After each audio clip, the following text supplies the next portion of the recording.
Right, I think we now need to commence with the second part of the meeting. Those of you who have come today, you're most welcome. There's some new faces out in the audience today as well. And I hope those of you who have utilized some of the voluntary sector partners around the hall regarding council issues that you may have needed to resolve, you've had a satisfactory answer.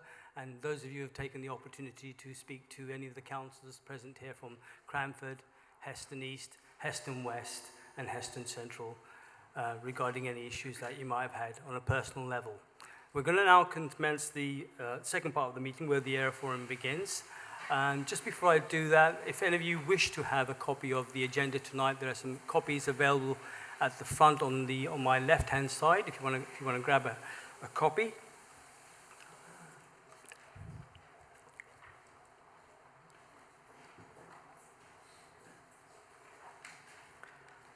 So, starting from the agenda item 1, do we have any apologies of absence? Councillor Harleen Atwell? I have apologies from Councillor Rajawat and also Councillor Emma Sidhu. Any other apologies? Okay. Do members need to make any declarations of interest on any of the agenda items today? No? Okay. Are there any communications from members? But before we start, I'd like to focus on one communication which I wish to share with the Area Forum, in that, sadly, we've lost one of our colleagues, Councillor Sukhbir Dhaliwal, my Vice Chair of this Area Forum. It's with great sadness that he passed away recently, and all our thoughts are with his family, colleagues, and the wider Hounslow community, for which he was a tireless champion. On a personal level, I know that the local ward councillors, Councillor Vikram Gariwal and Councillor Ghazala Bhatt, also wish to say a few words, so I'll be fairly brief in my announcement. On a personal level, Councillor Dhaliwal was a real joy to work with. He didn't say much, but he had a depth of knowledge, so if you had approached him with any queries or requested any information, he would give you a robust and succinct answer on your troubles. He was very perceptive and thoughtful, and he was able to explain things in a way that made sense. So before I do my last paragraph, I'm going to now allow councillors, I don't know which one I'm going to go first, Councillor Ghazala Bhatt would like to go first. Thank you, Chair. Good evening. We are deeply saddened by the loss of Councillor Sukhbir Dhaliwal. He was a dedicated public servant who worked tirelessly for the community.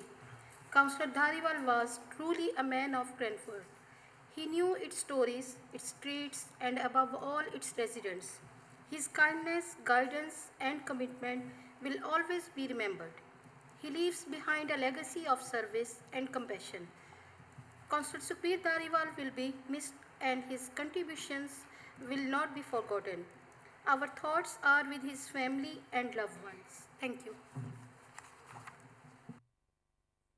Thank you, Councillor Bhatt. Councillor Gariwal. Thank you, Chair. Good evening, all. It's lovely to see you across all the wards that we cover here tonight. Councillor Sukhbir Dhaliwal, he was a very unique individual. He was a long-standing councillor who served the community with distinction for many, many years. I'm in a fairly unique position on this panel where Councillor Dhaliwal knew 3 generations of my family very well. So as part of the first wave of migrants from the subcontinent, he got to know my grandparents quite well. Occasionally babysat for me when I was of an age to be babysitted. He worked with my mother, so my mother was one of the first Asian female bus drivers in London in the 80s, and Councillor Dhaliwal worked with her then. and he served as a councillor with my father, when my father was a councillor as well. And then he served with his son, with me sitting here today. So to say that he was integrated in my family is an understatement. He was a very quiet man, as the chair said, but when he spoke, everybody listened. I will say from when I was a young boy in the Civic Centre, in the Labour group room, when I'd go with my father, when I was 10, 12, he'd always be the one councillor that would go out of his way to make sure I had something to eat or drink. And that was because he had a very, very big heart. And that's something he had even all the way until we were campaigning in Cranford for the 2022 election. He knew I liked coffee, so we always used to go to the Johnny Wagner roundabout and go to McDonald's there for a coffee. And I tried to pay once, and he just put his hand on me and he said, "Son, I've known your granddad, your grandmother, your mum, and your dad. Don't insult me like this. Put your phone away," because it was for Apple Pay. So he was a wonderful man. His brain was like an encyclopedia of Cranford. He knew where everyone lived, on every door, on every street, including how many grandkids they had and all this and that. So that's something I'll definitely miss, because when you're campaigning with him, you know everybody's issues and what they're about before you knock on their door. So he was a great man. He'll be missed dearly by all of us.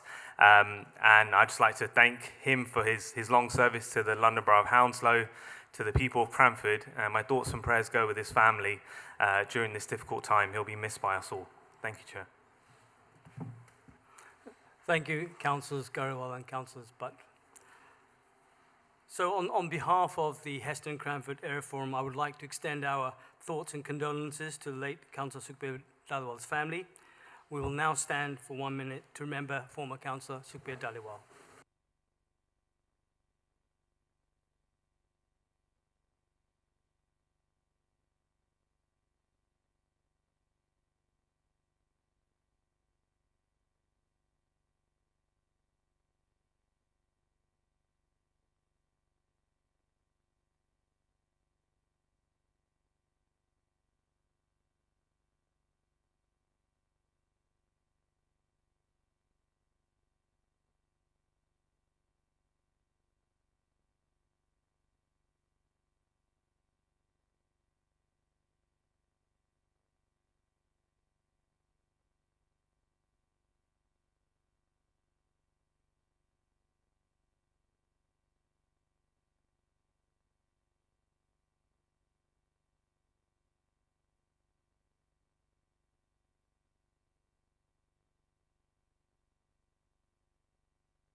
I do have another announcement to make. I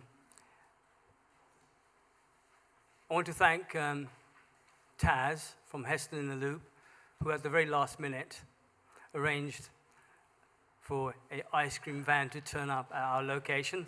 Thank you very much. But also, in addition, I think it's very, very important to recognize the hard work that Heston in the Loop has been doing. And I would like to inform residents and members here who are, if they're not aware, that Heston in the Loop won a very, very prestigious national award.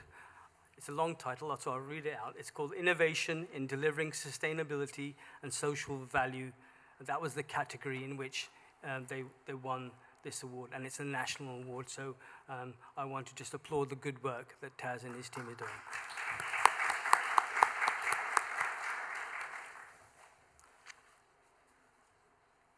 Coming on to agenda item 2, I need to read out a dry notice, so I will do that. So please note that this meeting is being recorded. Whilst this meeting is not being live streamed, it is being recorded and will be published on the Council's YouTube channel after the meeting. Members of the public are asked not to discuss personal details during any contribution at the meeting. Moving on to agenda item 3, if I can draw members' attention to the minutes of the meeting held on the 27th of March 2025. So first of all, on those minutes, can I ask about its accuracy first, and then we'll come over to matters arising. So in terms of accuracy, is it an accurate record? Are there any typos or spelling errors? Okay, I've got two. So I'll let Kay know how to correct afterwards. All right, right. So then moving on to matters arising then. So anything on page 7? Page 8. There is possibly something on the parking exemptions and the forthcoming Eid celebrations. I remember some residents from Cranford mentioning it at the previous meeting. And I assume that the local councillors might want to say something.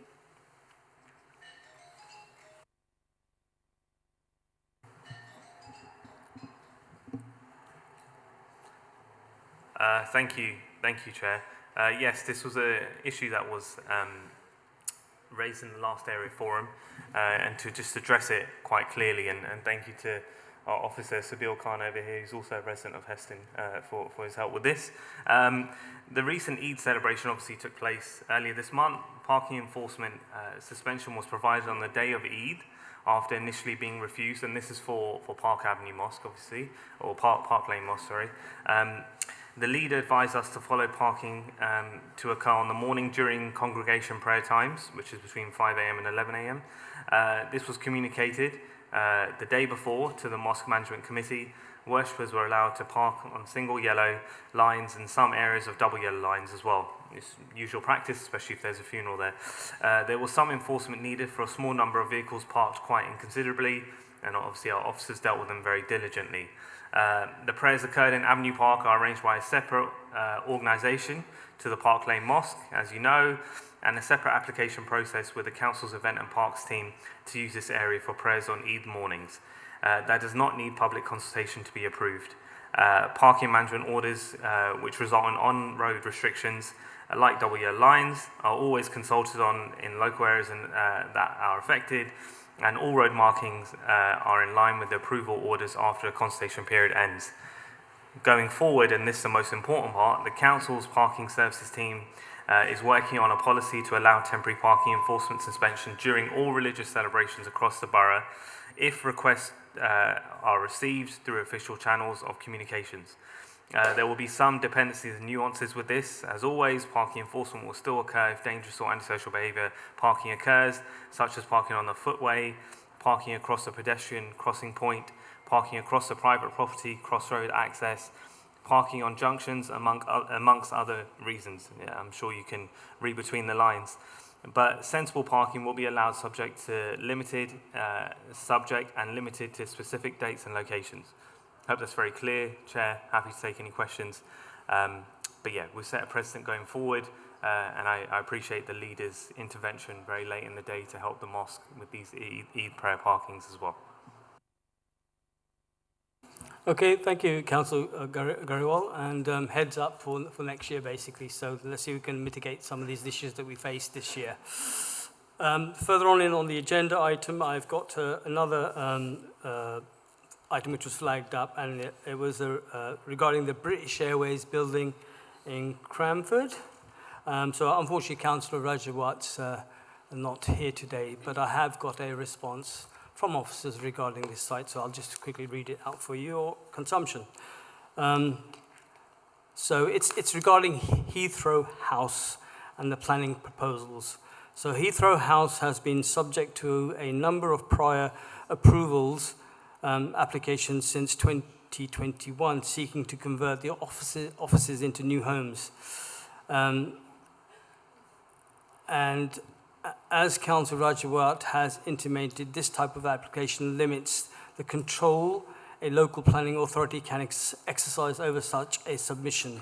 The most recent application to convert the building into residential flats was approved today. 202 letters of consultation were dispatched to local residents as part of the consideration of this application. together with site notices being displayed. If anybody wishes to have further information regarding this planning application, it can be found on the Council's planning web pages using the application reference number, and I'll read it out. It's PAC/2025/1434.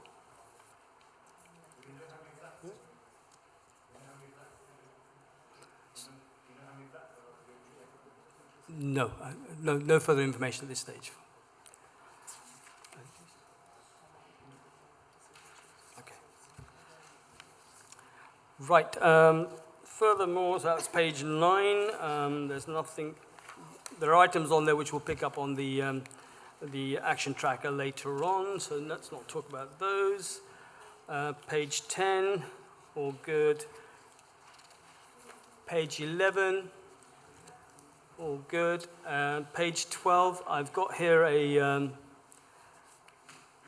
issue regarding the air monitoring, and I think Kelly O'Neill was going to give a response to that, and I believe that we have a response from her. And if I don't mind, Kay, if you mind reading that out for me. The response that we had from officers, the question I believe at the meeting was about air quality monitoring and the impact of stationary traffic that was blocked or at least prevented from getting onto the roundabout at the Jolly Wagoner. The officer has reported back, this is Chris Coburn, he's project manager of environmental strategy. The question was about whether or not we have air quality monitoring facilities that could be moved to this particular area so that it could be monitored. I'm afraid we don't have a mobile air quality sensor that can be moved, although the officer did submit information that there are 2 sites very close to the Jolly Wagoner roundabout that do passively monitor air quality. They don't pick up the granular detail of particular times during the day, but they have been providing data from 2011 to 2024 that shows that the air quality has improved over that period of time. And yes, this detail then I'll add into the minutes so that it's recorded. Okay, thank you, Kay. So that's page 12, and members, page 13, it's a reference to the Air Reform Action Tracker. Again, some of these items have been removed and don't warrant any further discussion, and we've got the discussion on the tracker later on. Page 14, again, no matters arising. Okay, so matter arising done, accuracy done. Can we confirm that this is not, so for members, can we confirm that this is an accurate reflection of the meeting? Agreed? Okay, thank you. It's not for you to discuss at this moment, yeah. But we can pick it up, all right? It's for members only. Unless it's a really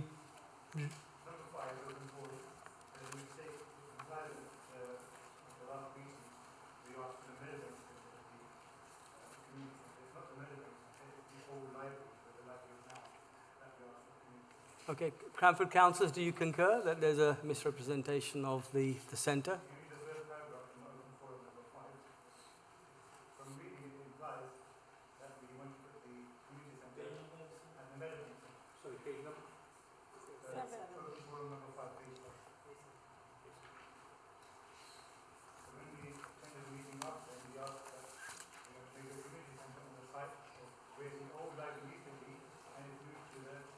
I'm looking at the local councils there.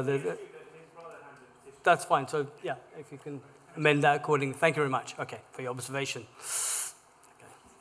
Normally I wouldn't allow it, but okay, thank you. Right, so let's move on. So that's the minutes taken care of, agenda item number 3. We've got now agenda item number 4, which is a community spotlight opportunity. And I am familiar with this group. It's called Heston in the Community. They do sterling work, and we're going to give an opportunity to them to talk to this area forum a little bit more about their activities in our area. So can I invite somebody from Heston in the community to come forward?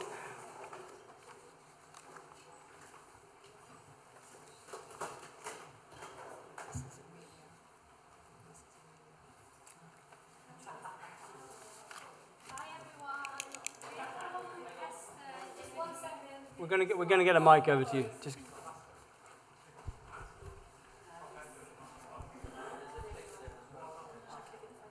Yes, please. I'm probably just gonna have to like move up here. Will I be able to see? Right. Hi, everyone. My name is Amelia, and we are from Heston in the community. Today, I've also got Batula with us, and we've got Jessica, Harshal and Toby, and we've also got our mascot Hestonia. Would you like to wave hello to everyone? So today we would like to talk a little bit more about us and what activities we offer throughout the week. So Heston, the community, represents the Heston area. We offer an environment to develop and educate people with within the Heston borough. Engaging with local people to make a genuine impact in their lives and build towards a brighter future. We aim to tackle the low levels of participation and increase the involvement of young people and adults in the Heston area. All our projects create a community cohesion, leading to people having a healthier lifestyle, social inclusion. We work with businesses, schools, youth clubs, services, grassroots teams, and sports centres to deliver our community projects. Now I'm going to move on to Jessica, and she's going to speak about our mission, our vision, and our values. Thank you. Hi everyone. So essentially our mission is to create a fun, safe, supportive learning environment and deliver high quality recreation activities and skills training to individuals in the community. We aim to create a place for all to express themselves and to help them fulfill their potential and help them to boost their long-term outcomes. We want to give hopes and opportunities to children and young people in Hounslow Borough so they can fulfill their potential and leave prepared and excited for their adult life. Our youth club and community programs are free to access, open to all, and take place in Heston. Community programs covering a range of social issues including health and well-being, employability, antisocial behaviour, crime, education, and youth engagement, providing opportunities for all ages and abilities. So our vision is to achieve our overreaching goals. We must build a sustainable program model to ensure the quality of our provisions to all participants, engaging the local community and making a genuine impact in their lives, using the community projects as the medium to connect the community and reduce isolation. We also provide a safe environment for young people to increase their skill set and lower the rising unemployment levels amongst young people by providing work experience and courses to support our young people to become future youth coaches. And we ensure that all staff and participants, key stakeholders that partner us on the journey, embrace and live Heston in the community values. So essentially our values are inclusion, empowerment, enjoyment, quality of service, and commitment to the community. So I'm going to pass it on to Harshal. Hi, so what we have to offer is we do youth clubs. So it's split up to boys and girls, which boys run on a Monday and girls run on a Friday. Juniors Homework Club, 8 to 11 years old, is on a Wednesday, with Junior Club on a Friday, 8 to 11.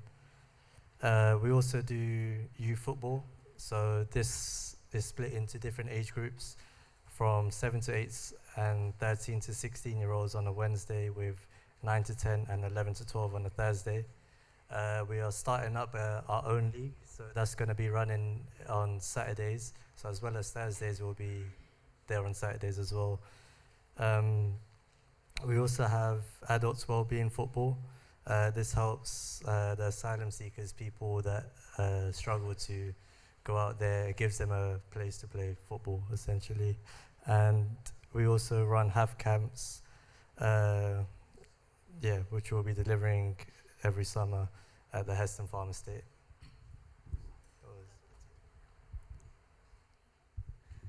Good morning, everyone. In addition to what my colleagues have said, we make a big impact in the community. We have 200 total service users. Beneficiaries reporting improved well-being, which is 95% of the beneficiaries of our services reports improved well-being. And 78% of the beneficiaries report physical well-being. Thank you. Thank you, Batula. And I'm going to pass on to our junior coach, Toby. So he once started off as a participant, and he is now a paid staff in Heston community, and he would like to share some words with everyone. Well, hi. I started off with attending the Heston in the community youth football sessions, and from there, the managerial team was kind enough to offer me a job despite me having little to no qualifications or experience due to just being 16, 17 years old. But now I've got experience in the working world and getting paid on top of it, so I'm now become partially financially independent, and I've got experience to put on my CVs and uni applications. Thank you, Heston. Thank you very much. Thank you.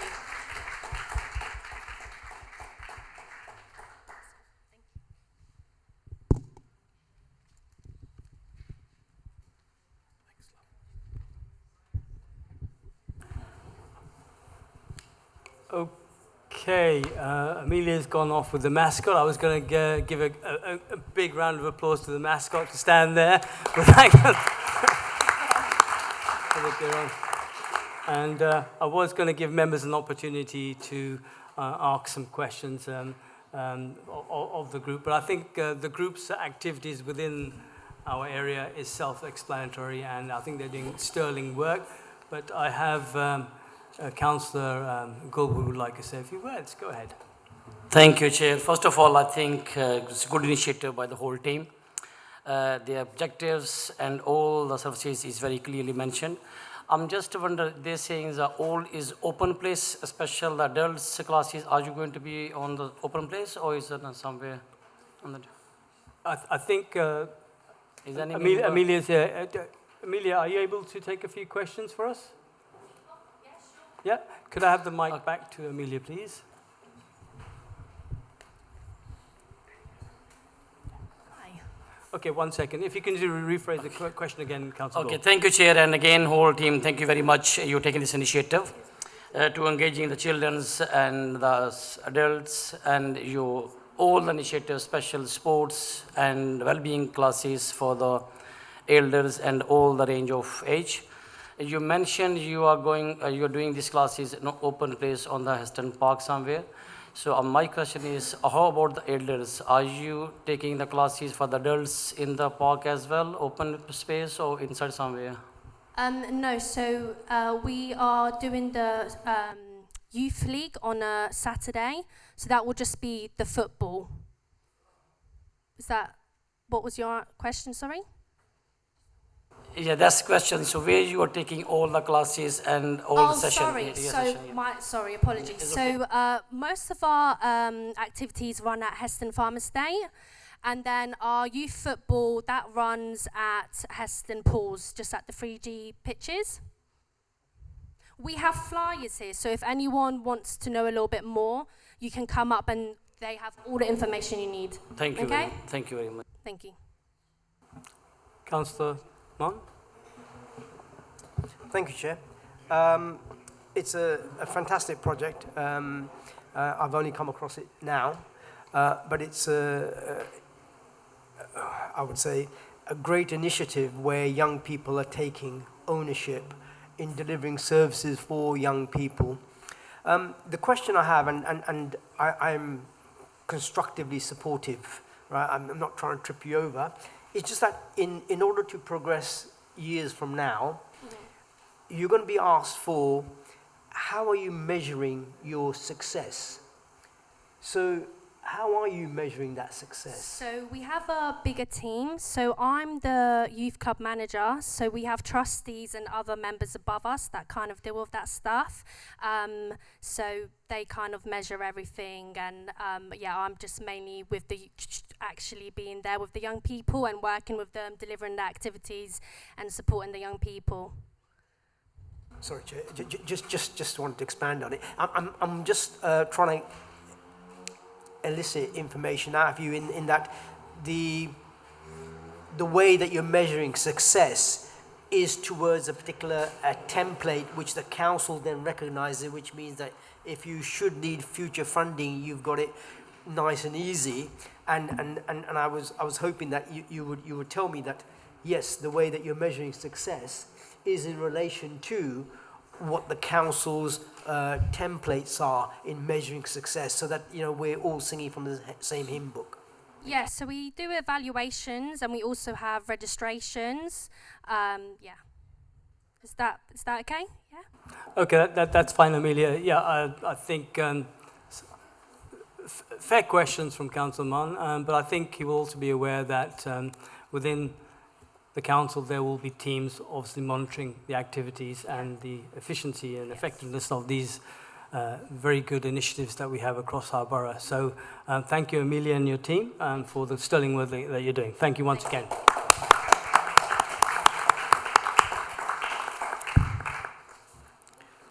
Right.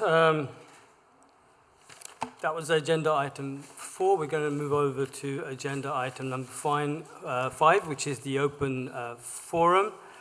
And I'll just give a quick preamble here as well, so set the rules of engagement as to speak.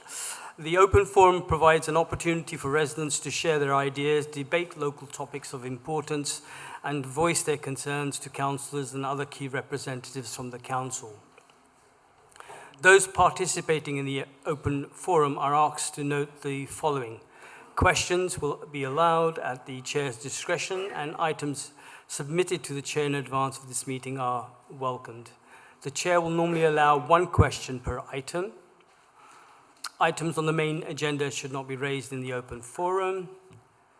And a reminder that individual cases cannot be discussed at the meeting, but can be raised with the relevant ward members present. So on that note, the open forum is open, and do I have any questions from the floor?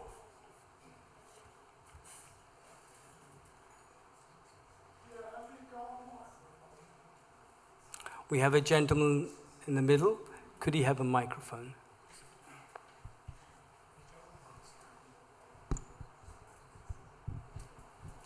I'll be there.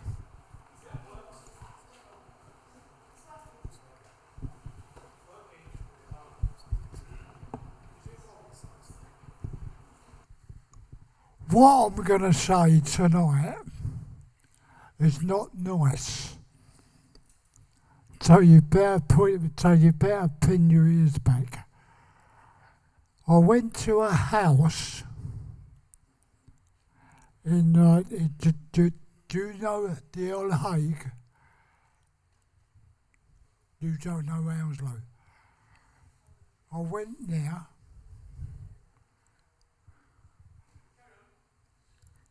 I went there, right, and I said to one of the occupants, I turned around and said, is this immigration? And she looked at me as if I was stupid. And I turned around and said, oh yeah, it's all immigration. So I went upstairs to ask one of them, and she looked at me blank. She couldn't speak a word of English.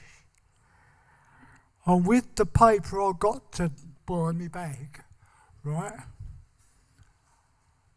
on the people are coming over to here, in which they shouldn't be, there was 200 on the boat.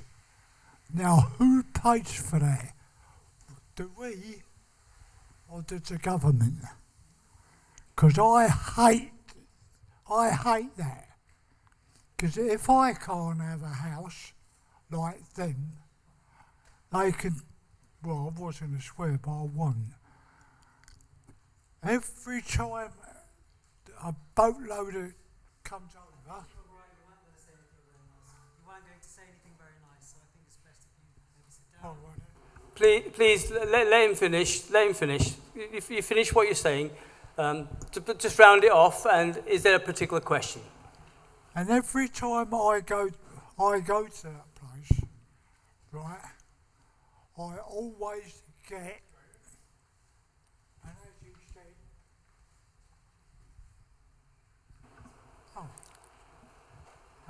and every time I go there, I tell them, what's this, immigration purposes? Yes. Okay, right. I think we got a gist of where you're coming from. Are there any other questions from the floor? Right, before that gentleman comes in, regarding the comments you've made at this area forum, I am absolutely shocked and appalled by the demeanor and the comments that you've made. You have your opinion. I think majority of people in this room will not share your opinion. And we respect your right to have these opinions, but I also have the right to tell you how, as chair of this area forum, I feel about what you just said. So we'll end that debate there. Can we have the mic over to Mrs. Semi at the back there? Yeah. At the back? Yeah, okay. Thank you. The question I'd like to ask the panel and everybody around is, what plans are in place to protect the metropolitan open land behind Wheatlands, particularly given the fact that there is an application for the Brentford Football Club to extend their grounds? I'd like to know what is being put in place to protect that land. It's particularly the public right-of-way for everyone. It's a vital green space, was very vital during the COVID era as people were able to use that space to be out of their houses.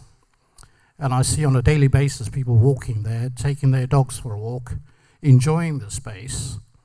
It's also vital for the local wildlife, and there are lots of different species of wildlife. I've documented 17 species of bird alone, including tawny owls and red kites. And there's a lot of flora also, which are vital for the bees. So any plans to do anything with that land other than leave it alone are going to impact everybody. So I'd like to know what plans are in place to protect that.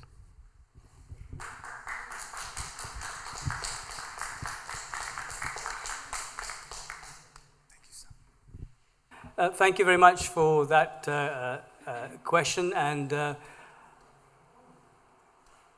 the metropolitan open land, which is at the rear of the Wheatlands estate and to the rear and side of the Heston Schools campus, is absolutely teeming with wildlife. And I totally agree with you on your sentiments regarding protecting the natural environment. And I think at the last opportunity, I think it was Michelle from the Heston Action Group, she raised the matter with myself and Ruth Cadbury, the MP, regarding what's the future for that land. I think for any assessment like that, we will need to go away and get a comprehensive answer from officers. I'm not too sure at this stage. I don't want to give you any false information.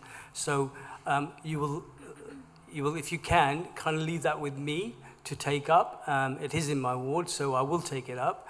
And it needs a further discussion as to how that open land can be put into better use for the residents in the locality. I've walked through the meadows there as well, and it's absolutely, it's a beautiful place to walk through, but it does need a little bit more help and care to make sure the pathways through there are secure and easily walkable by all age groups, not just the youngsters. You've got your hand up again. I'll let you come back quickly. Just go ahead. To that, There's also been, as historically everybody knows, horses on that land. Chris Arnold, who owned the horses, had grazing rights for the duration of his life. Now those horses have been removed, which means now that there is a greater risk of that land being used for something else, which adds more argument that we need to protect that land somehow. I don't care how it's done, but we want to make sure that it's preserved as it is. Okay? Thank you. Okay, thank you very much. Any other? Okay, I've got 2 more hands. The mic's at the back, so he's going to make its way to the front.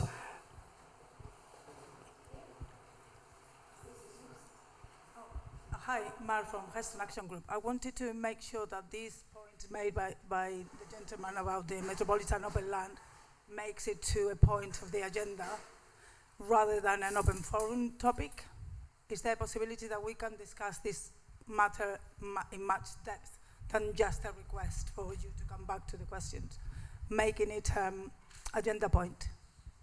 Thank you.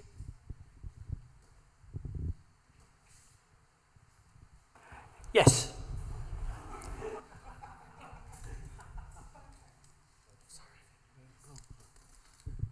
Hi, I'm Navdeep Deol from Heston Action Group, and it's a question and observation. So, as you know, there was a great plan in 2017-18 to turn Rectory Farm into a park, open park, after some extraction of gravel and sand had been taken from the site.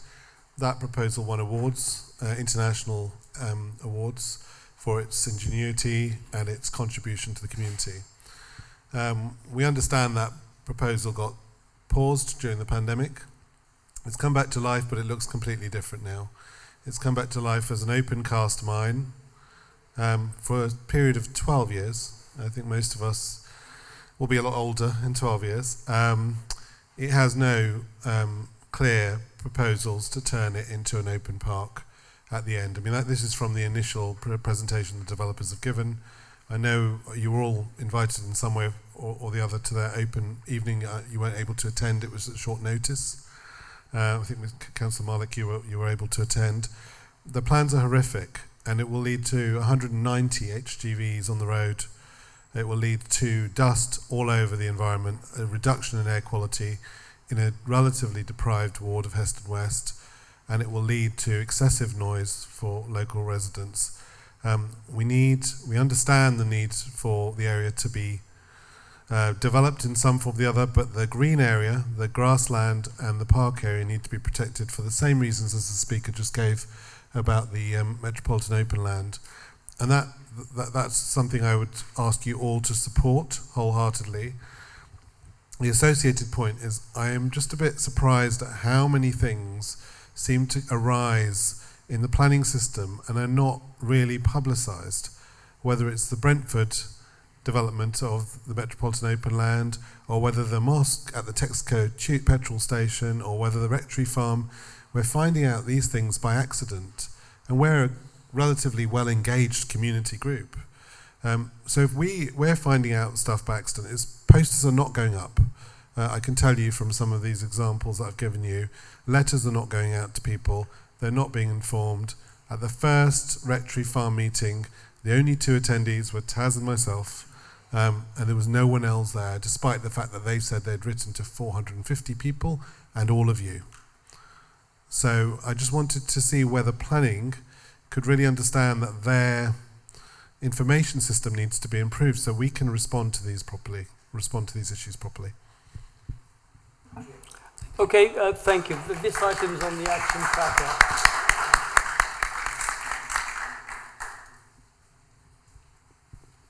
Yeah, I mean, this item is actually on the on the tracker, and there's a response that I'll be requesting Councillor Karamat to provide on this on behalf of Councillor Rajwat. Did he? I think the pathway is on the tracker, but what we're talking about is not pathway, but the whole land. They want to dig it up and turn it into an open line. That's a completely different issue. Councillor Garawal. Thank you, Navdi, for sharing your concern, and we totally support it, and I will support what the community intends to do. But unfortunately, I think so. You spoke to the leader yesterday or day before yesterday, and the leader spoke to me today before going for the conference.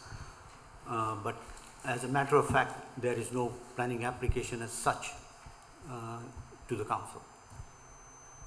When it comes, we certainly will be in discussion with you.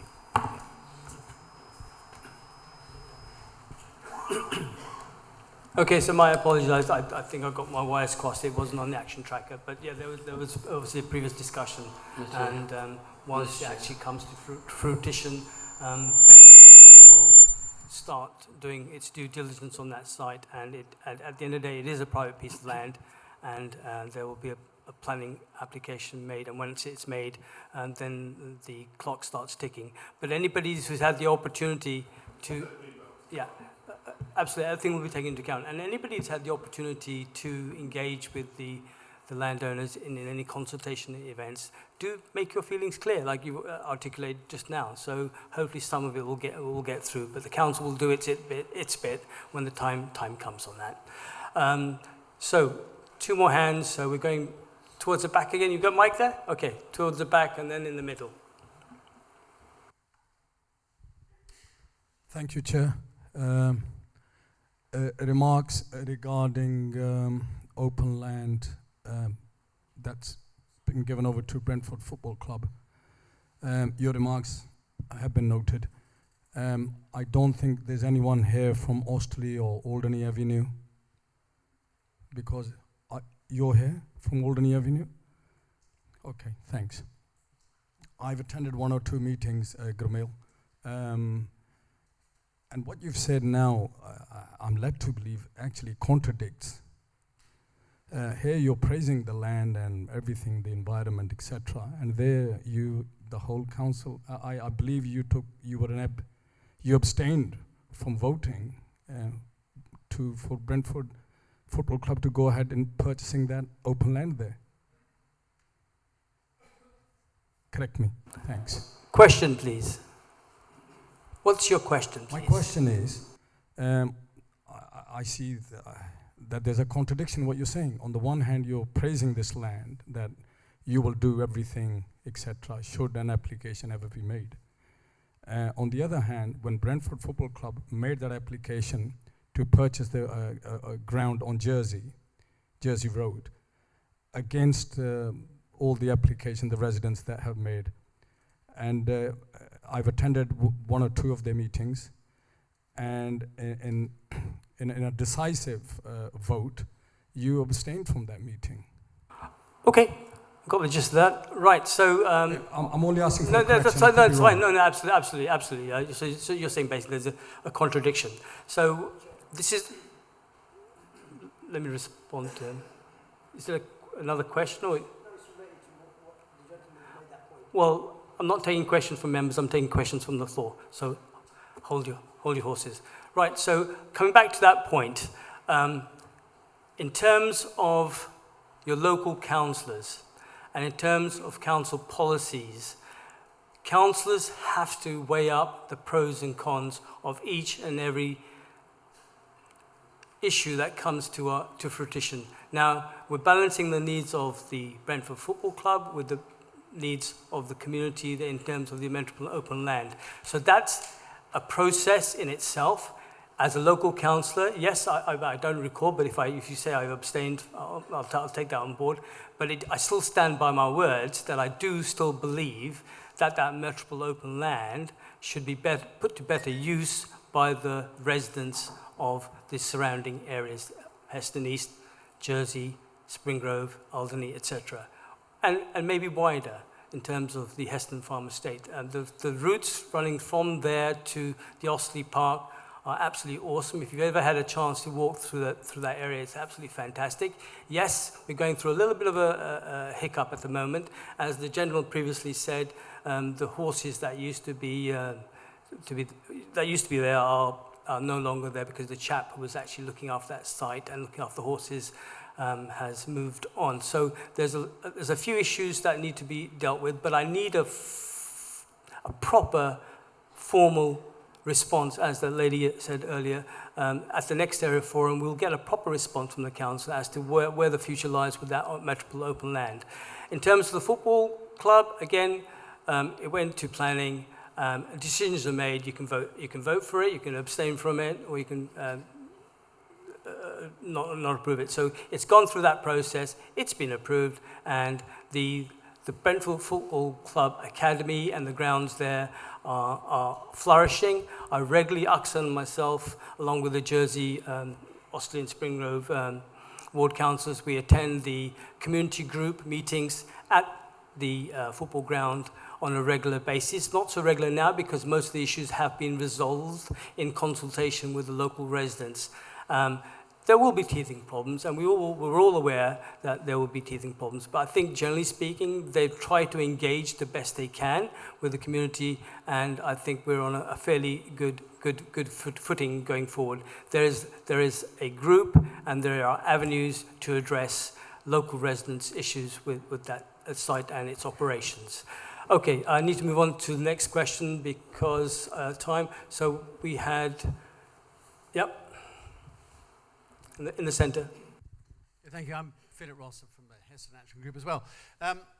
Just to go back to Rectory Farm, I attended the meeting at the Cranford School, and to all intents and purposes, I felt this was a consultation as to whether or not this thing should proceed or not. I don't recall which councillors were there, but my question is, what's the distinction between a formal pictorial representation of what's going to happen and the sense I'm getting from you, maybe wrongly, Councillor, that actually we don't know anything about this yet. There's no formal application yet. But something is going on. So it's bound to raise concern amongst the community of a huge hole that's going to be created in this space for 12 years. So there seems to be some disconnect between the presentation that occurred in Cranford School and the sense that actually we don't know anything about this yet. Okay, Councillor Garwal is going to come in on that, but I think some of the councillors around this table are acutely familiar with that site and going back decades. We've tried our level best to bring something to fruition on that site, and at the end of the day, it's got to be for the private landowner. It's got to be obviously a viable financial investment for themselves, but in terms of the council, we would like to have a greater input on that, but we will also, no applications come in yet, but when the time comes, we will be limited about what we can and can't do. Now, Councillor Karamat was at that meeting. He might want to say a few words, but before you do, I just want to bring in Councillor Garwal.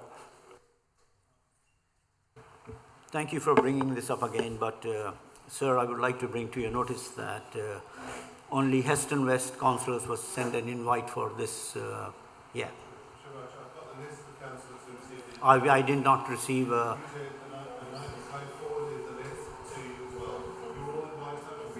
No, you did send me a list later on, but officially I have not received any invite from them.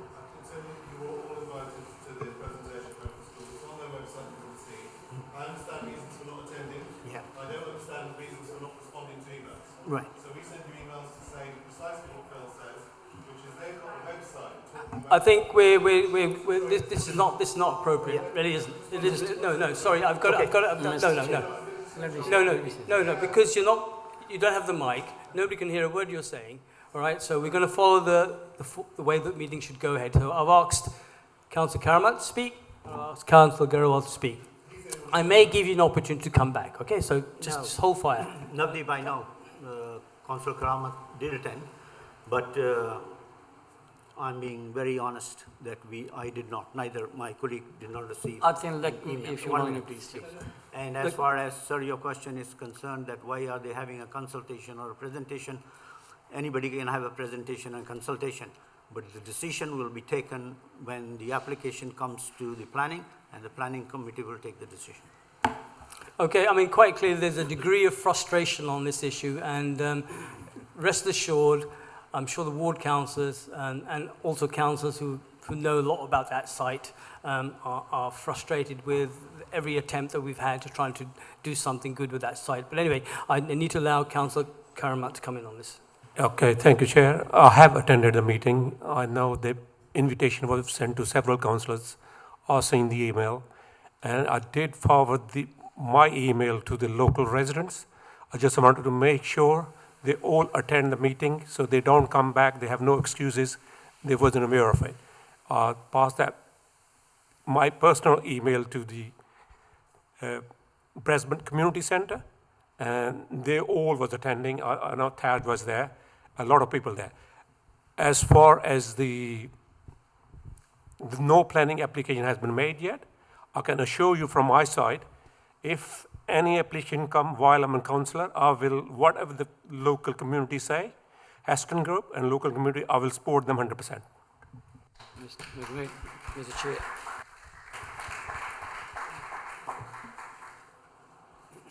Councillor Goh. Thank you, Mr. Chair. I think, Navdeep, yes, you are right. Your concern is, we noted. But there's two things we need to understand. There's two phases of these applications. This is not application. This is just discussing the proposals of 1 and 2, 3 things.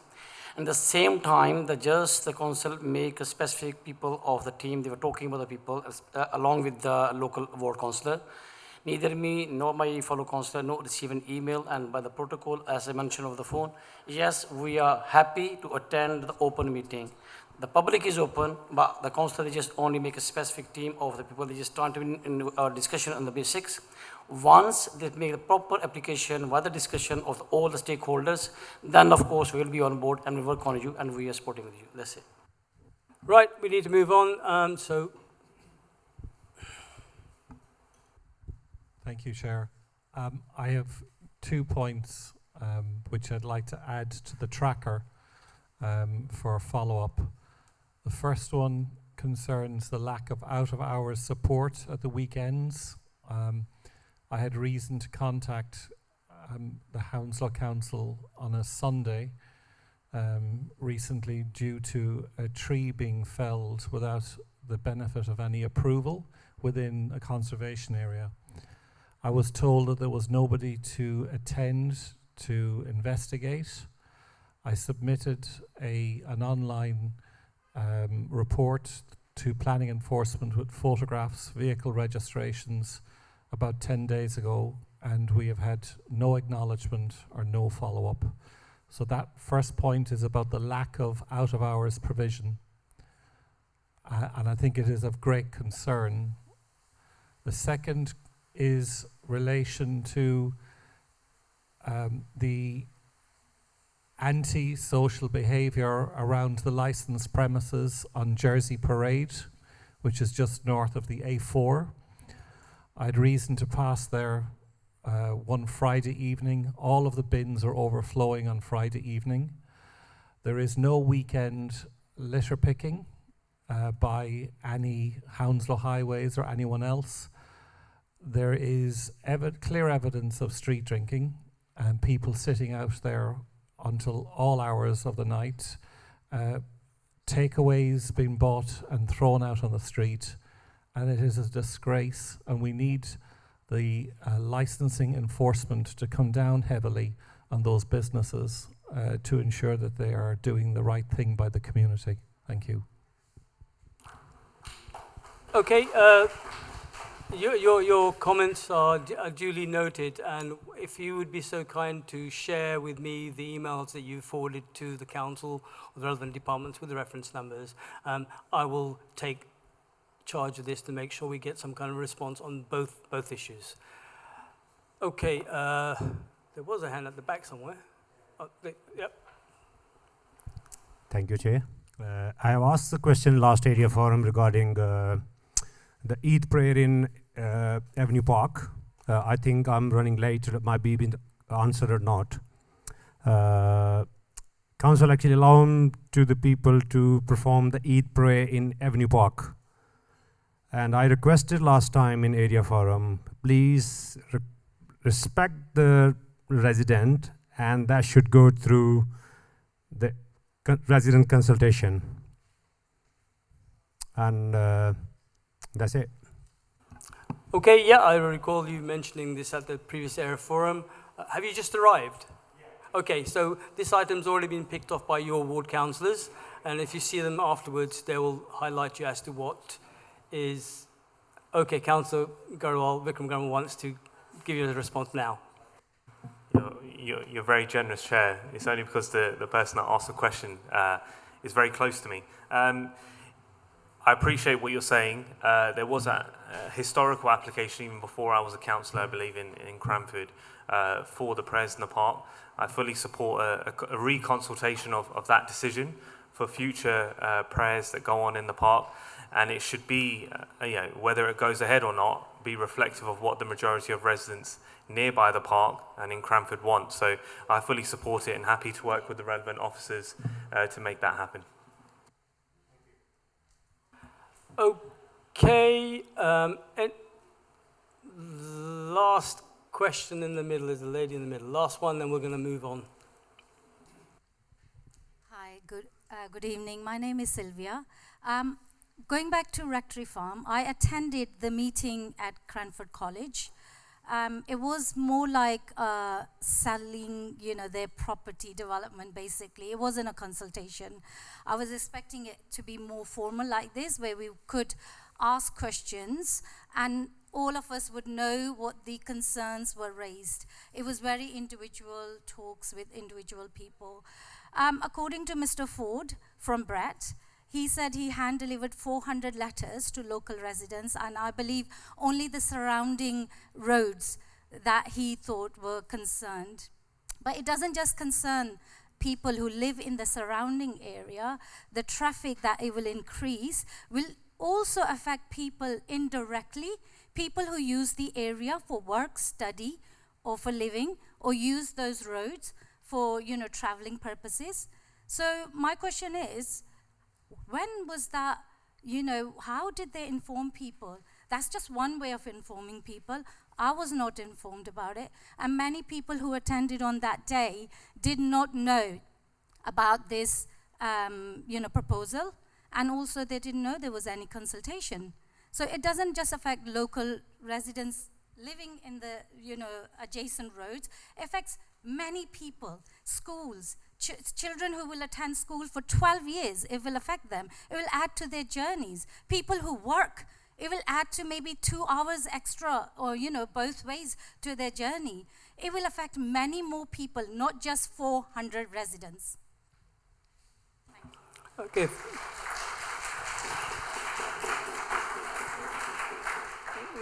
Thank you for your observations on attending that meeting. I've got to be mindful of the fact that you may not like this, but no planning application has been put in, and also whoever owns that land, it's incumbent on them whether or wish and how much consultation they do. Now, the reason I'm being very careful here is that I sit on the planning committees, and so does Councillor Aqsa Ahmed. I'm not sure anybody else. So I don't want any further speculation on this, because there will come a time when decisions will have to be made. Your local council has already mentioned that he's very much in favour and supporting the views that you've taken, and that's absolutely admirable thing to do. So I really can't have further discussion on Rectory Farm until that application is put through. I'm now going to cease the open forum unless somebody has a burning... Okay. Did you not speak already? Okay, so 2 last questions. And then you. Just want to say, both these parcels of land are privately owned. Does an ecology report still need to be completed for each piece of land, i.e. what wildlife are using it, what endangered wildlife might be using it? That's my question. Yes, you're absolutely right. A whole host of reports will be needed to be submitted and looked into by officers before anything progresses. But again, let's not speculate. On the front here, last question. Thank you, Chair. Thank you very much. Very quickly, I share Councillor Vikram Grewal's feelings on Councillor Dalival. Indeed, with us, we are 3 generations as well. You were at the bottom, I was in the middle of our family. But he was a great man, always there for everybody. no barriers, no ethnicity barriers, no religious barriers. So indeed, I hope he's in a good place. Following on from the last meeting, is there any update on the application or the opportunity which arose where we asked about the community centre, Councillor Vikram, and also at David Lloyd, the road which is along there, I think I was sleeping. Was there any consultation on the bike routes that have gone in and taken maybe 40% of the road away? And the traffic is horrendous there now, all the way into Cranford and all the way into Heston along that road. I think it's called Southwell Lane. David Lloyd, yes. Thank you. So if I can pick up the cycle network that we're trying to develop across the borough, and particularly I think at previous area forum meetings, the connection between Heston and Ealing Southall came up, and I think a response was given on that. Now what you're referring to is the actual consultation that took place. I would need to dig deeper and find out from officers as to what was the overall consultation on that. So if you can probably chase that up with your local ward councillors, that would be great as casework. And in terms of the centre, Councillor Garawal, do you have anything to say on that? It's with our officers still, but what I can do is ask them for an update and give you a formal response as well in writing. Okay, thank you very much for all the residents who've chosen to ask any questions or give their observations. We're now going to move on to the next item on the agenda.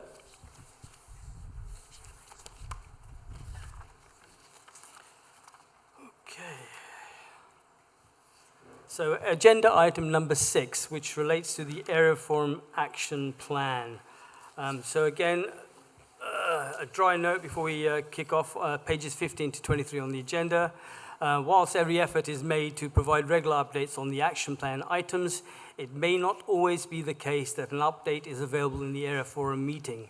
To find the most up-to-date information on the action plan items, please visit the Heston Cranford Let's Talk page, which is again on the link is mentioned on the agenda notes in front of me. So we're going to now move on to page number 15 on the action tracker, and I'm going to request members in whose ward these particular items are to speak to the action tracker items. So the first item I have is to do with the Heston Farm Estate Playgrounds improvements in Heston East. So over to you, Councillor Aks Ahmed. So the Council Estate Improvement and Community Development teams have been working closely with residents on Heston Farm over the past few years. It has been highlighted that the current play areas on the estate do not make the best use of the available space, and that the community would benefit from a larger, more modern play facility. In response, the team has ring-fenced a significant sum of funding to transform the existing space into a new mixed-age playground, which will be developed alongside the planned play zone. We've already conducted site visits with residents and are currently awaiting quotes from our playground contractors to determine what can be delivered within the available budget. A community engagement event is planned for later this year, giving residents the opportunity to help shape the design of the new playground and ensure it reflects local needs and aspirations. We anticipate that all works will be completed by April 2026 at the latest. Thank you. Okay, thank you, Councillor Ahmed. Good stuff. Moving on to page number 17. So we've got an issue for Cranford regarding Avenue Park improvements, and I'll hand the mic over to Councillor Garawal, Councillor Butt to inform us. Thank you, Chair. Thank you for this. So Avenue Park improvements, it's up on the screen. I'll just give a quick synopsis. Residents continue to share their ideas and aspirations for the park at area forums and other community events, which is always appreciated. From increasing footfall to make the park safer and improving the facilities available. The introduction of the new outdoor gym and recent playground refurbishments have already led to a noticeable increase in park usage. The council is keen to build on this momentum and is committed to working with the community and local partners to explore further improvements. Suggestions include, but are certainly not limited to this list, a perimeter pathway, more bins and benches, toilet facilities and water fountains, improved signage and entrances, and enhanced sports facilities. One that's close to my heart in particular is a cricket clubhouse and potentially a cricket team there as well. These ideas reflect a strong desire to make the park more accessible, inclusive and welcoming for all. Whilst we are enthusiastic about these proposals, it's important to note that delivery is dependent on securing external funding. Any future enhancements will therefore be subject to a successful future bids and will need to come through the formal capital delivery process, which will take several months to over a year, as seen with other projects. That said, Avenue Park remains a high priority and we are actively exploring all available funding avenues to support this. We propose formally adding these aspirations to the Avenue Park Action Plan and establish a steering group to help shape and guide further improvements. Residents interested can contact a very good officer that we have called Matthew. He's not here today, but I believe there are members from his team here, so do get in touch. This improvement of the park, the outdoor gym, and the kids area enhancement is actually one of my proudest achievements during this term as a councillor in Cranford. We secured over £300,000 for the park. The leader, if he was here, would say that Vikram wanted in excess of about 2 million to do a lot of what's on that list already, but Rome was not built in a day, and there is a commitment from the officers to make the park a better place, something I remember going to when I was maybe 20 years younger than I am now. So we will continue to do this. Please get in touch. This is your park. It's your green space. We know the importance of them, so do shape it accordingly. Thank you. Thank you, Councillor Garwal, and you can you've ably demonstrated the behind-the-scenes manoeuvring that perhaps local ward councillors take on behalf of their residents, as with Councillor Aksar Ahmed and Councillor Garwal has just stipulated the projects we're trying to bring to fruition. Now I'm going to move over to the next item, which is regarding Heston West and some fly tipping in ASB, and I'm going to hand the mic over to Councillor Malik. Thank you, Chair. First of all, I'd like to thank Heston Community Group. They've done a fantastic job. They did litter picking around Brisbane Road and that particular area we're going to talk about. I'll give you an update on this. Police, safer communities, and enforcement teams are maintaining regular patrol to discourage anti-social behavior. We have noticed a significant reduction in fly tipping at the Brisbane Road, and 20 fixed penalty notices have been issued at the location. The area has also been enhanced by the creation of Hanley Orchard through the Council Grow for the Future initiative. The Council is exploring CCTV installation at Brisbane Road and is discussion with the BP garage about coverage from their side. Thanks to Heston Action Group volunteers, over 60 bags of litter was collected in recent cleanup, making a real difference. We are still waiting an update from the landowner regarding the installation of the fencing and repair of the broken light columns. Thank you, Councillor Malik. That's again, sterling work on your behalf to seeing this through, but in conjunction with voluntary sector partners. And you're absolutely right to give a shout out to Heston Action Group, which we are very, very lucky to have in our area. Moving over to the next item on the agenda, it's regarding Heston Central, and wow, this is the big one. It's the issues behind Vicarage Farm Road. So I'll hand you over to Councillor Shivraj Garwal. Thank you, Chair. These are the issues behind Vicarage Farm Road shopping parade, which is right on my left. Several positive actions have been taken since the last meeting. Road safety programs and improvements. Road markings, including zigzag chevrons, have now been completed. To improve visibility and safety at pedestrian crossings, this has helped deter unsafe parking. Enforcement actions which have been taken right here. The loading bay has been remarked and is now actually enforced with fixed penalty notices issued for misuse. 3 FPNs were issued to businesses using residential bins for commercial waste. Approximately 10 FPNs were issued for general waste misuse following regular patrols. day of action in May 25, a successful multi-agency cleanup took place involving Met Police, Safer Communities team, Heston Action Group, council departments, and local businesses. Over 60 bags of litter were collected and promptly removed by highways. The initiative received positive feedback on social media for its collaboration approach. Licensing and business engagement, again, it's on the same plate. The licensing team visited all local premises. One was found to be in breach of alcohol sale regulations, and appropriate action was taken. The food safety team issued guidance to a non-compliant business, resulting in improved waste management. Most businesses are now engaging positively, through one remains uncooperative. And now we come to the community engagement. A WhatsApp group has been set up with the residents and the businesses, has helped reduce fly tipping and improve local monitoring. Another litter action day was held in June, on Saturday, June 21, which was led by Heston Action Group. And I again give my compliments to Heston Action Group for the engagement with the community and the good work they're doing. Thank you.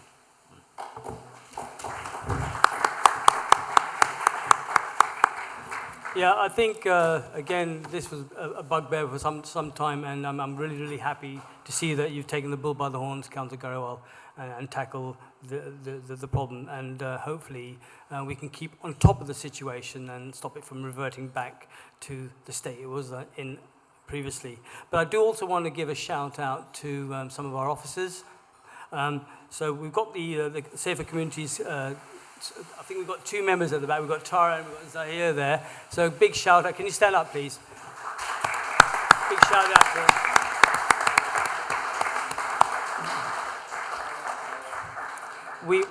We have definitely seen a more serious tone to taking action against people who are really trying to ruin our area. And Councillor Garewal's already mentioned to you the number of fines that have been issued. So believe you me, the council is drawing a tough line on this and is trying its level best to tackle the problem. It's always going to resurface from time to time, but we're trying to nip it wherever we can.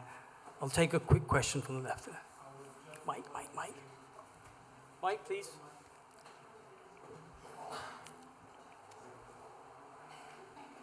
We're slightly ahead of time, so I'm indulging you a little bit there. Go ahead. Sorry, I was just going to reiterate the wonderful contribution of Tara and some other members of the team.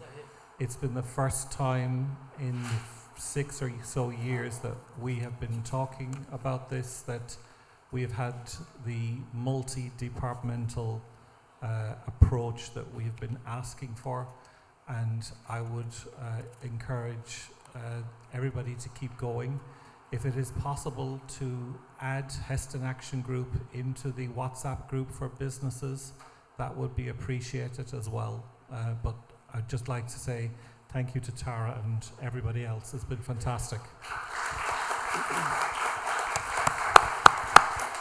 Councillor Shivraj Garewal, if you can turn your mic off, and also if you can make sure the officers add Heston Action Group to that WhatsApp group, or I'm pretty sure the officers are in touch with the Heston Action Group all the time. All right, okay. If it's not been done, it'll be done. Okay, right.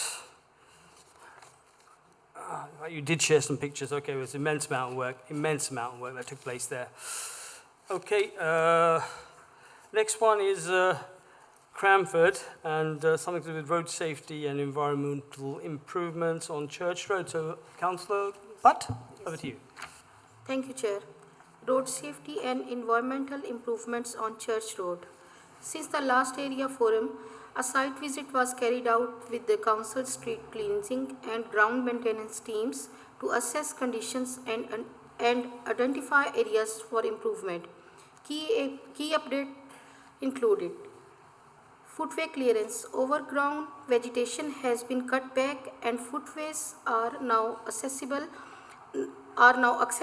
and free of debris. Street cleansing. A large fly tip is being cleared and asbestos near the traveller site has been barriered and will be removed by the specialist shortly. Barrier removal. Orange barriers near the nursery have been removed. Remaining barriers will be cleared by Hounslow Highways. Improved practices.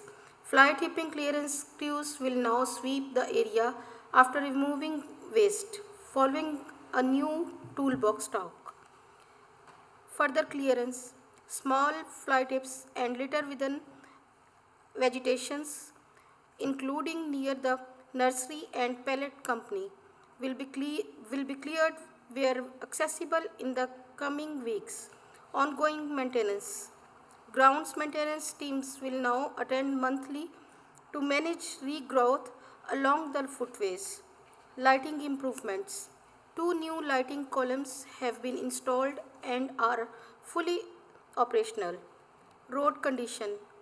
While no potholes currently meet the repair threshold, the surface is uneven. A full survey by Hounslow Highways is planned.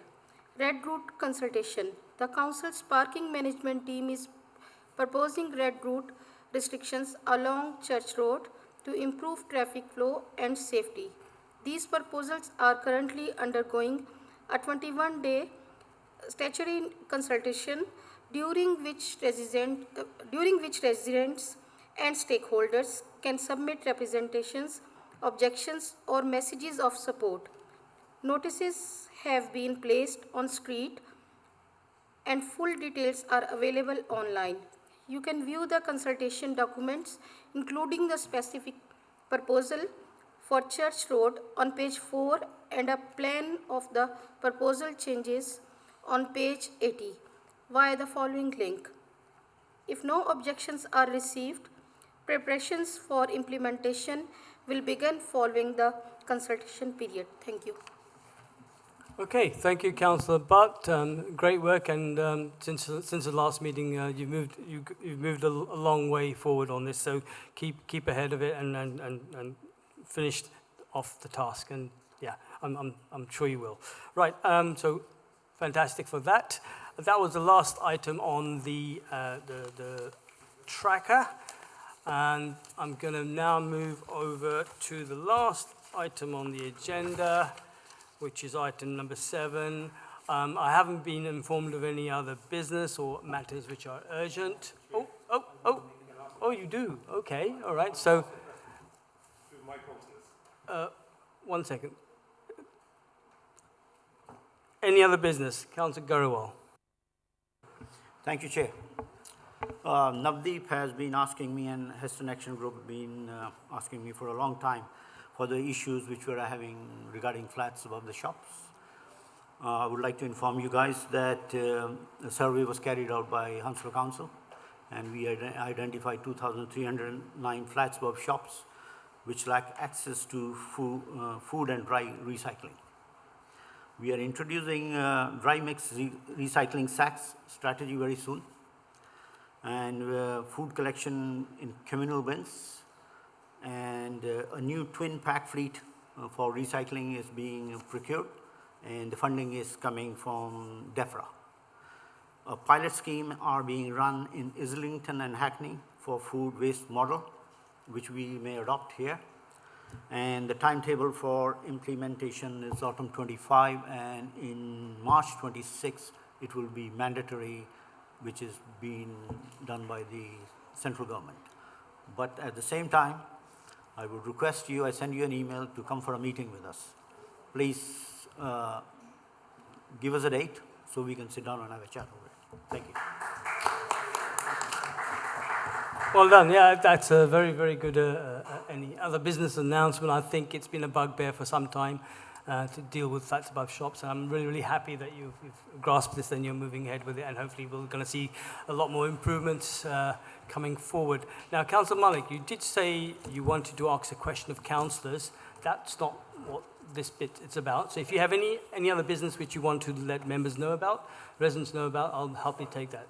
Okay, right. No questions. We're actually, I'll take, go on. I'll take Two questions from the floor.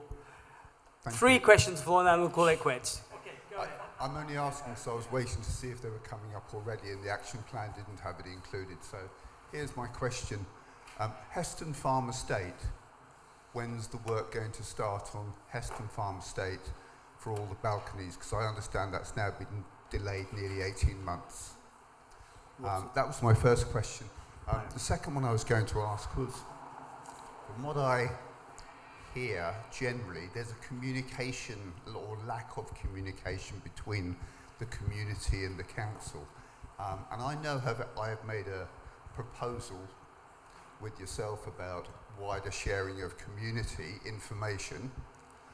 It doesn't seem, I would ask, would you like to review that, please, and let us know if that's something that we could maybe implement.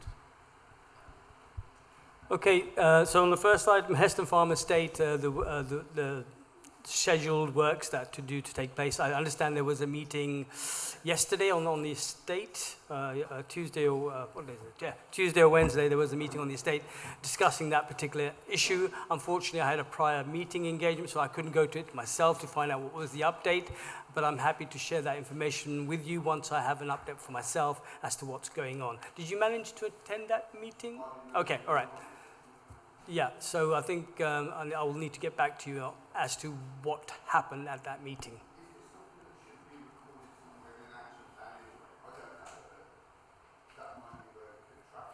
I think that's more of a localized issue, which you can take up with your local councils.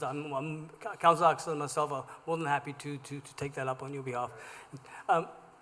It has been some time to get those renovation works going, and when officers approve the contract, there's a lot of red tape that we need to get through, and health and safety issues, certifications, etc. So that's why it's dragging on a bit. But let me find out more about what happened on that meeting that just went by. On comms, we do push out a lot of comms. You'd be surprised. There is a lot of comms out there already. Yes, perhaps some of us need to up our ante a little bit. In terms of communications, and maybe that's something we can address going forward. I know we have this little issue when you came to one of my wood surgeries, and you were alluding to our colleagues across in Ealing. And I think I did give a councillor, Aksa, who's much younger than me and a little bit more knowledgeable about social media, to try and drum something up. But yeah, look, when it comes, it'll come. Yeah. Oh, she's working on it. Right. So I need to move on. It's coming up to witching hour. So there were two last questions. No, okay, one's gone. Taz, over to you. You got the mic?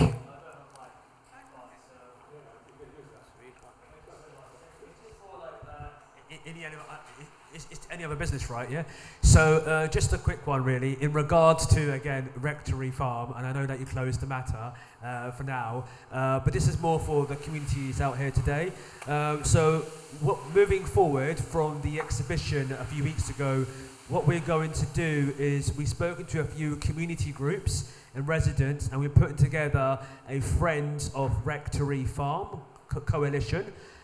So this is an opportunity for residents and community groups to come together and help us almost petition, if we need to, against the landowners or against anybody else in regards to Rectory Farm. Although currently it's a pre-planning, an application has not been put through at the moment, which is absolutely understandable why the council can't comment currently, but as residents, and because the developers have reached out, so-called reached out to the community, it's up to us to get together and respond back to them before they put an application through. So just as a quick note, that for those who wish to join our mailing list of the Friends of Rectory Farm, please see Nav here holding up the list.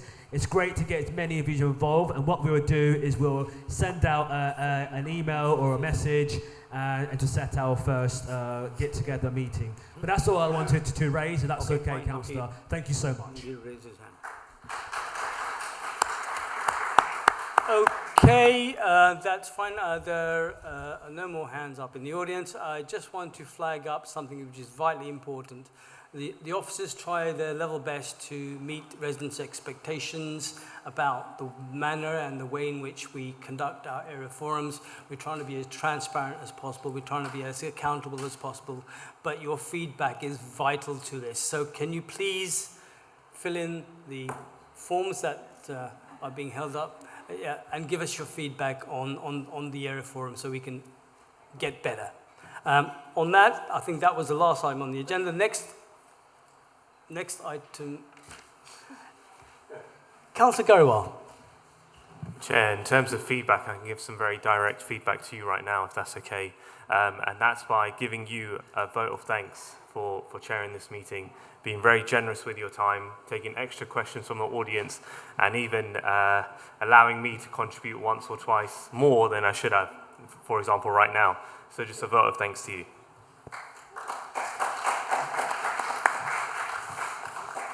How nice. Thank you very much.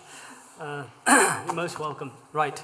I think we have further comments from officers over there. You go ahead. I really wanted to thank Taz for the provision of the ice cream van, and thank you all for coming in today.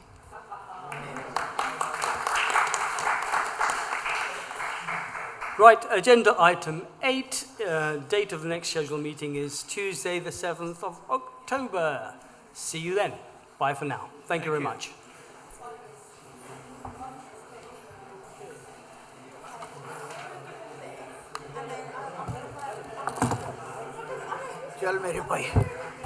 Thank you very much. Okay. Sir? Yeah. Thank you, Chair. Yes. See you on the 8th at Cabinet, yes, next week. Oh, question time. Is that what it is?